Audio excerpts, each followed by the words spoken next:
wonderful little children's tracts which she paints, and they're very, very popular. And it's wonderful for her to hear, and to me, that when the mothers grudgingly let the little daughter or the son take these tracts, the children walk away reading the Bible verse in this wonderful, pure voice of a child, because a child is untouched by the fallen world, will walk away reading, "I am the light of the world," and the mother saying, "Come here, come here." But isn't it wonderful to hear? Yeah, we did that yesterday. I was giving out some of the colouring cards, and on the back, remember I said, the little boy yesterday, I gave him a colouring card, and I said, and do you know what? I said, God knew even before your mummy did that you were going to be born and what your name was going to be, and he knows the very number of hairs on your head. Isn't that fantastic? And this little prayer here at the bottom of the colouring card on the back, because you can hang it up and keep this, and you can talk to God at any time, you know, any time you're in trouble and you're lonely. Who else tells and he him was that? listening like eyes wide. Yeah, even the mother said, yeah. "Isn't that wonderful?" And they go away. You know, you've got the little elephants and the giraffes and that on the bookmark. And the little lifeguard, little glittery stickers. They're not looking at that, as you just said, Patrick. They're going away, reading a bit of scripture, and everybody else is hearing this, aren't they, in the streets? It's not the pretty pictures, it's the words. They want to know, "Mummy, what does this say?" Or they're reading it themselves. And the thrill, you know that, you've heard it, you're sort of...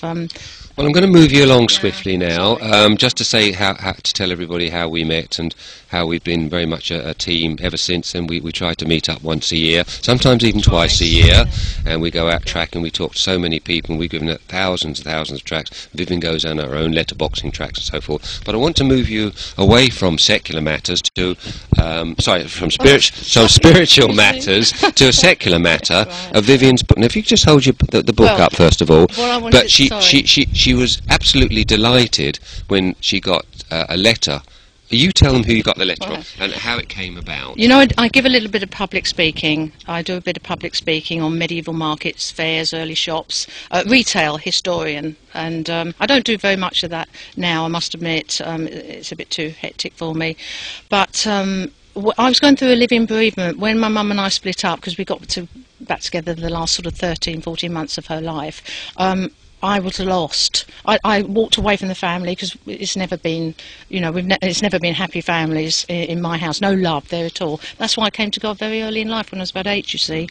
So I started writing family history, looking into the family history, and the council got wind of it and offered me a grant, £2,000 grant, whatever, and I produced a book, or I had it published. I had a publisher, and then I published another book. I won't show titles and things, but the very exciting thing at the time doesn't mean anything really to me now.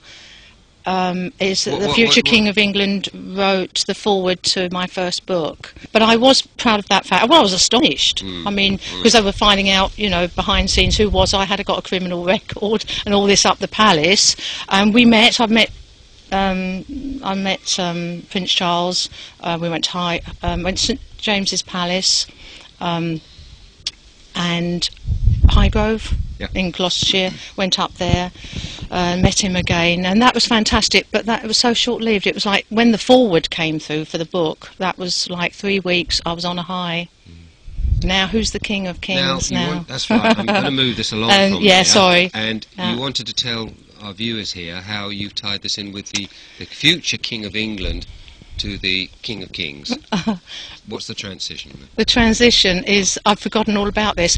When I because of this, my first book, everybody wanted me. I was giving about 96 talks a year. I mean, when I was younger then, we're going back to 12 years on the first book, 7 years on the second book. I can sit and write another 2 books. They keep asking me to do it. I've got material, a wealth of material for another 2 books.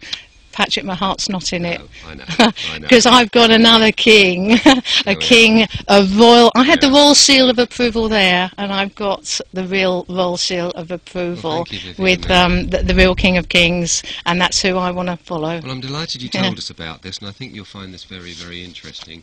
And it's true with all Christians. The King of Kings that we all now follow is a very demanding king. Oh yeah, probably more so than Prince Charles would be. Although you found him a delightful person, did you?